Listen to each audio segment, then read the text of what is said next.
Welcome to Moments with Marianne. This is your host, Marianne Pastana, and we're here today with special guest Deirdre Scaggs, who's here to share with us her new book, Simplicity and Excellence. Elizabeth Kremer, from Beaten Biscuits to Shaker Lemon Pie. So Deirdre Scaggs is Associate Dean at the University of Kentucky Library's Special Collection Research Center. She also serves as director of the Wendell H. Ford Public Policy Research Center, and she co-authored The Historic Kentucky Kitchen, Traditional Recipes for Today's Cook, and Our Rightful Place, A History of Women at the University of Kentucky. So welcome to the show, Deirdre Scaggs. Thank you so much for having me. What an honor it is to have you here and to talk about this book. My goodness, what was the inspiration for writing this book? I think the inspiration really comes from my childhood and how important sharing family meals were and the relationships and community and memories that were established because of those things. And as an archivist, I started to get really interested in collections that had handwritten recipes in them. And it just made me think that in this instance, that was a really tangible way to see history come alive if you were to take those recipes and to cook them in modern times. And so that led me to publishing my first cookbook based on handwritten recipes. And also as an archivist, I work with a lot of collection donors and families with their personal papers. And I was meeting one day with two women. One of those women was Evelina Settle. And Evelina and her sister had written a firsthand account about their mother, Elizabeth Kremer. And Evelina was making an addition to the manuscript collection that we have at the University of Kentucky Library's Special Collections. And she knew about my other book, and she really wanted to see something happen with this memoir. And she felt that she had taken it as far as she could, and it wasn't going to go any farther. And that day, she just asked me if I thought I could do something with it. And I told her that I would do my best to do just that. So that's really where this book started. So was there a lot of research that was done for just the writing process of this book? Oh my goodness, yes. A variety of research, actually. So because Elizabeth lived in she lived in New York City, she lived in Louisville, Kentucky, in Cincinnati, Ohio, Lexington, Kentucky, Cynthiana, Kentucky. And then at Shaker Village, there was a lot of research that I had to do on the businesses that she worked at. There's great stories in the book, but a lot of those stories needed the facts added to them. So I did a lot of archival research and newspaper research and research in Elizabeth's personal papers as well, which was tons of fun.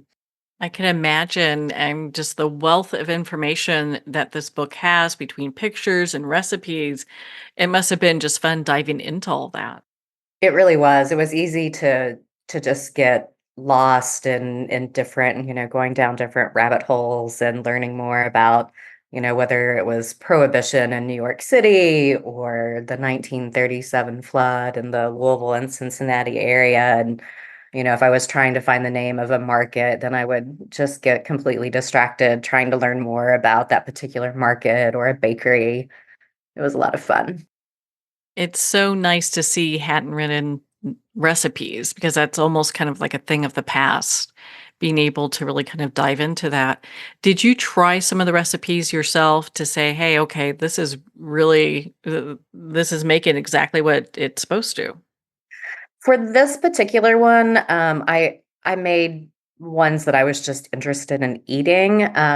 For the previous book, which is the Historic Kentucky Kitchen, all of those recipes were tested because they did come completely from handwritten sources with very little instruction.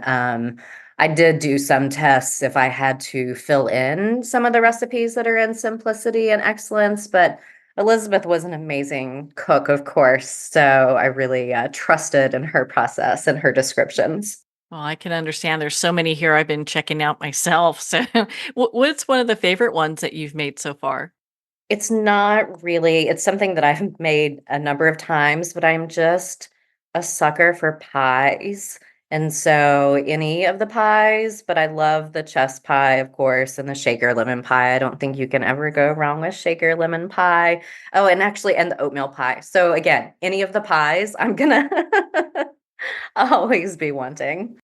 I'm right with you on that one. So, oh my goodness. So, as you were collecting information for this book, how was it with the family's oral history and the archival material that you received? The interviews that Evelina and her sister Pem had done, really, I think, bring the book to life. It's those stories that I think at least made me feel so connected to Elizabeth and to the family.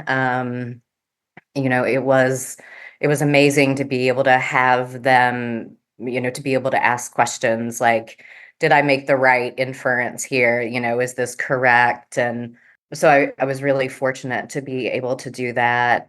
And then with the archival research, one of the really interesting pieces of her collection is when she worked for Wheeler at the Canary Cottage when she was in Cincinnati. He would send memos every day, and they could be about any number of things. Maybe the cost per chicken had gotten a little too high and he wanted it lowered.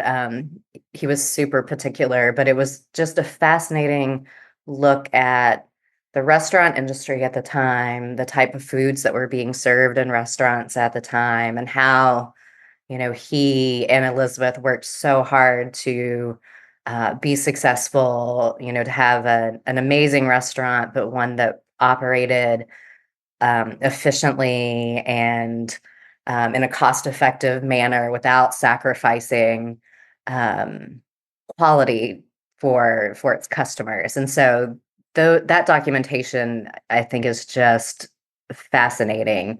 And then, of course, the handwritten recipes. That just goes without saying. I wish there were more, but the ones that are there, I treasure. Well, that's easy to understand why. When you were doing all of your research about Elizabeth, was there something that surprised you? The thing that I was most surprised about was that for a woman who was a working woman during her time, which was rare in that era, that she continued to work after she had her first child. She didn't stop. She continued. I mean, she got a lot of help, but she continued with her career and her passion and what she wanted to do. And she did a lot of that, also having a long distance relationship with her husband. So she was just, I think, so strong and independent. So it's the way that she broke norms, but in a almost a nonchalant way. Like it didn't seem to be something that, she thought was unusual, even though it was very unusual for the time. She was quite the rebel. I love how in the book you share a story about when she was a kid and she took the horse and buggy in front of the church. And I thought that was so funny. Being able to unhook the animals and go taking them for a joyride. Yeah, she seemed to be quite a character with a great sense of humor. So, how would you say that her upbringing in Kentucky influenced her cooking style and later on her career? Well, she was born at the very end of the Victorian era, and you could still see that sort of influence in people's daily lives. As someone who also grew up in rural Kentucky, um, we still had like proper Sunday dinners. And so for Elizabeth's family, meal times were that was the time that the family got together. That was when they communicated with each other, but it was also very formal. They had to follow all of the rules of etiquette, um, which was something that Elizabeth instilled upon her daughters when she had them. So I think that's one way that she was influenced, that sort of that sense of ceremony, the proper way to act, the proper way to set a table. It was formal, and that standard of excellence, if you will, really informed how she ran her restaurants. I think you certainly see it in the way that she planned for the restaurant at Shaker Village.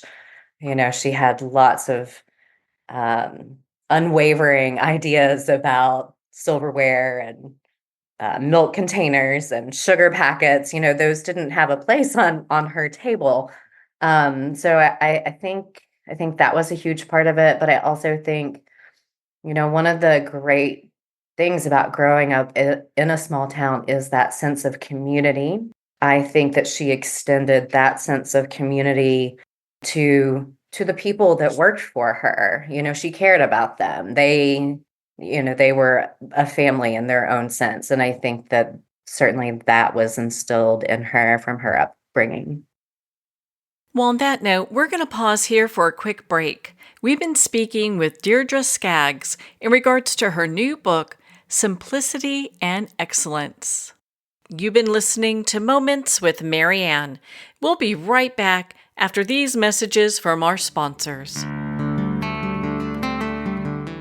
Are you an author, speaker, or expert who is looking for more publicity? Visit radioguestlist.com and sign up for free interview requests from shows looking for guests. Radio Guest List is the #1 free booking resource for radio, podcasts, and TV talk shows who are looking for experts like you right now. Visit radioguestlist.com and sign up today to get the visibility you deserve.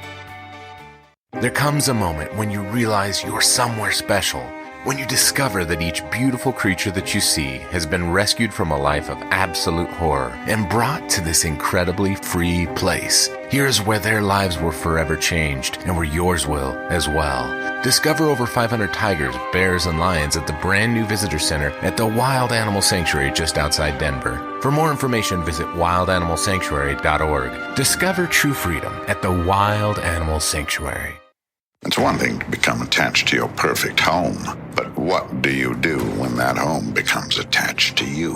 A family in dire need of a fresh start, a mysterious house tied to the past. Buried deep within the foundation of the old Far Hill Manor lies a centuries-old secret. Dark forces or something stronger just waiting to be discovered. Caretaker, a supernatural thriller by breakout authors R.J. Halpert. Internationally recognized and award-winning author Judy Goodman works and teaches outside the box of limited thinking. Working with people from every walk of life, her goal is to empower you to be the best you can be, no matter what the challenge is. Born with the gift of seeing beyond our normal vision, she has an extraordinary gift of working with every challenge. Teaching beyond conventional wisdom, her work is described as life-changing. Visit judygoodman.com. That's judygoodman.com.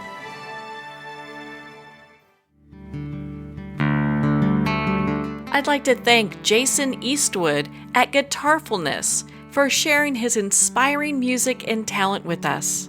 His music is known worldwide for cultivating atmospheres of harmony, inner peace, and clarity. Visit Jason's website at guitarfulness.com. Join his newsletter, be part of his community, and download his music. Welcome back to Moments with Marianne. We're here today with special guest Deirdre Scaggs, who's here sharing with us her new book, Simplicity and Excellence. So what did she go through in order to establish her restaurant, The Trustees Table? Oh, goodness. Well, I mean, first she had to be convinced to actually start it, which took more than one attempt and a lot of encouragement from her daughters and other people. She was a recent widow. She had been retired for many, many years. So, but I think that what you learn is that she approached this new chapter of her life with that same high set of standards that she put upon herself, but also what she wanted that restaurant to be. And it sort of started as a small sandwich shop so they could, test out some ideas, plan the menu, plan for what the restaurant was going to be. And Elizabeth herself did tons of research about the Shaker community, going through the Shaker cookbooks and testing and trying to come up with recipes that would honor the tradition of the Shakers, but appeal to a wide variety of people, but also things that could be made efficiently and economically so that it would be successful. But she planned everything about that restaurant. She planned the uniforms that the servers wore. She specifically selected the china for the restaurant, the serving dishes, in addition to how the menu in the beginning was handwritten. So she really planned every single detail of that restaurant. Now, did her other travels, like her time on the West Coast, and I know she traveled to Cuba as well, did any of these travels that she took in places where she had residence have an influence in her cooking as well? For sure. She noted that it was really when she was in California that she got to experience fresh fruit, the kind of fresh fruit, that they have in California. In Kentucky as a child, which is another similarity to my childhood, her family had citrus fruit shipped in from Florida, which we did too. And, that was really my first experience with like an in-season orange. So while she had that, it was that fruit in California that went on to influence the meals or the menu items that she would have in her restaurants. She always wanted to have some sort of fresh fruit for its brightness and flavor. So that she was definitely influenced in California from that. And then when she was in Cuba, one of the things that she did was try all the different kinds of food that she could. And the recipes that she came home with that, she continued to cook for her family later when she had children. You see gazpacho and other items that a lime drink that she had when she was in Cuba. So she was definitely influenced by the foods around her wherever she went. And there's so many amazing recipes in this book. I've been going through them and going, okay, well, wait a minute. I've been there. I know where that place is. So it's interesting because I think people can really resonate with this book.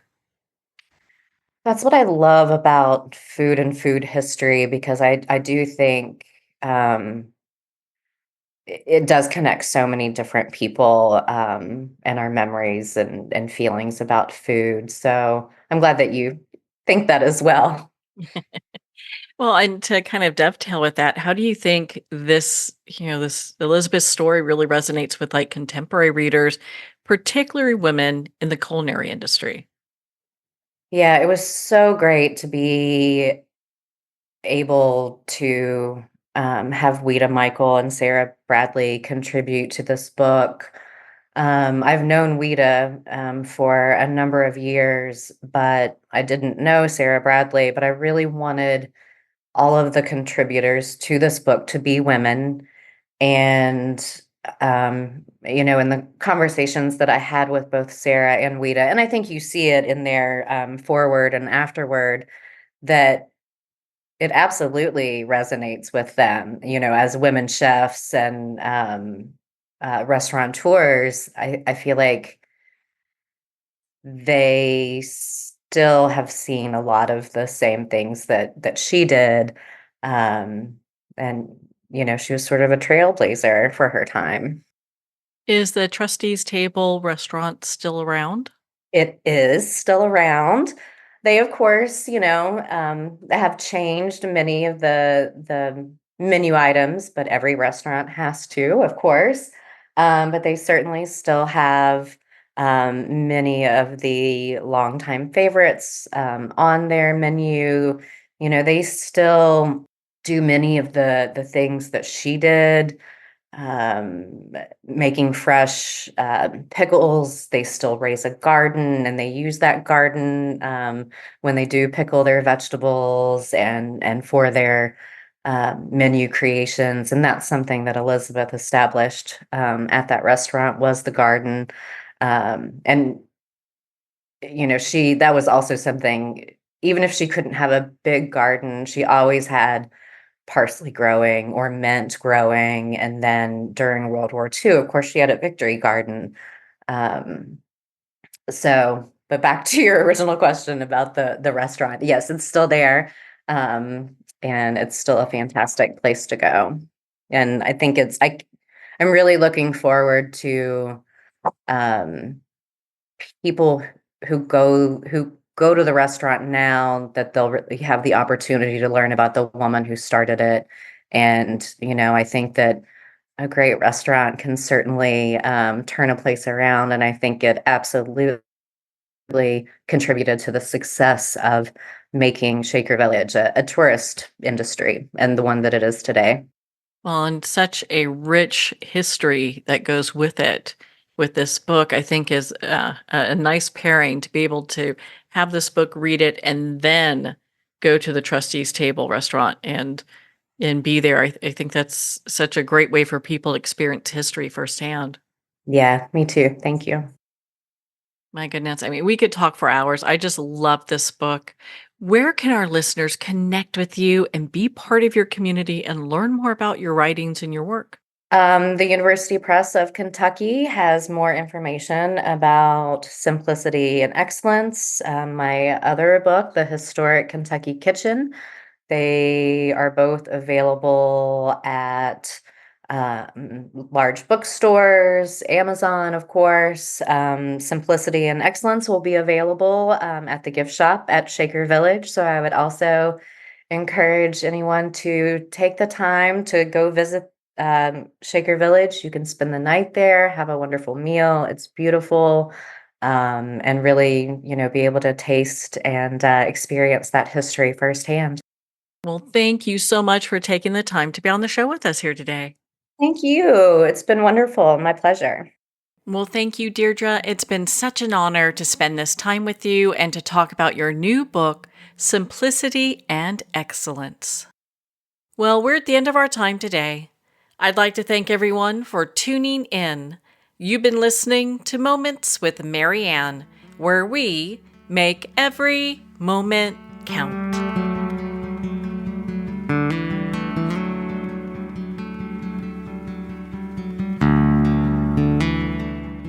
In a single moment, your life can change. Moments with Marianne is a transformative hour that covers an endless array of topics with the best of the best. Her guests are leaders in their fields, ranging from inspirational authors, top industry leaders, and business and spiritual entrepreneurs. Each guest is gifted and a true visionary, a recognized leader in her own work, and while teaching others to develop, refocus, and grow, Marianne will bring the best guest and sometimes a special surprise. Don't miss this. You never know just which moment will change your life forever.